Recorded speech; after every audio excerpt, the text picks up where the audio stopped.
ড্ৰেছিঙে হোৱা নাই ভালকে।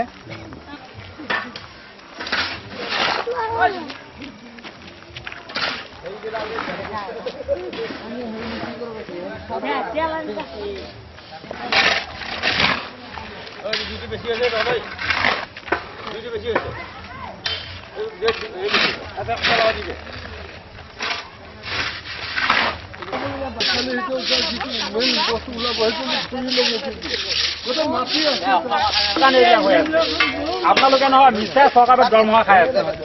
আপুনি আজি কিন্তু অপৰাধী কাম এটা কৰাইছে।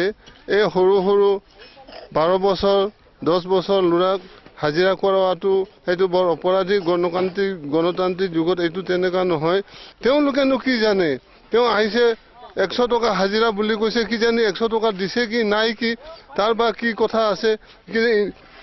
ইঞ্জিনিয়াৰে বা ঠিকাদাৰে কিবা খাইছে এইবিলাকতো ধৰিব নোৱাৰে। কিন্তু ল'ৰা ছোৱালীখিনি পংগু কৰাৰ প্ৰচেষ্টাটো কিয় তেওঁলোকে কৰিব লাগে? এইটো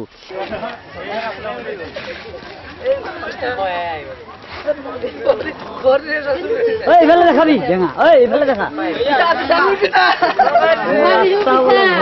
পিঠা ভোগালী বিহুটা বনাব কংগ্ৰেছে বনাই দিব।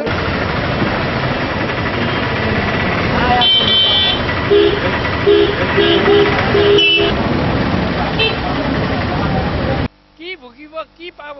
এই তৰুণ গগৈ চৰকাৰৰ দিনত এনেকুৱা গণতান্ত্ৰিক যুগত এনেকুৱা আজি এই বৰ মহাত্মা গান্ধী আদৰ্শৰ যুগত ৰাস্তাৰ যিটো অৱস্থা, ৰাস্তা যি বনাইছে কোটি কোটি টকা লাখ লাখ টকা, আজি এবছৰে কাম কোনো ভাল হোৱা নাই, কামবিলাক কোনো কৰা নাই। এতিয়া কামবিলাক তেওঁলোকে তাড়াতাড়ি নিৰ্বাচনৰ এটা নিৰ্বাচনৰ এটা কৌশল, নিৰ্বাচনৰ মানুহখিনি ভোট লাগে আৰু ভোট লগাৰ কাৰণে এয়া তেওঁলোকে কামবিলাক এনেকুৱা কোনো চিজিল মতে হোৱা নাই, কোনো প্ৰচিডিউৰ মতে হোৱা নাই।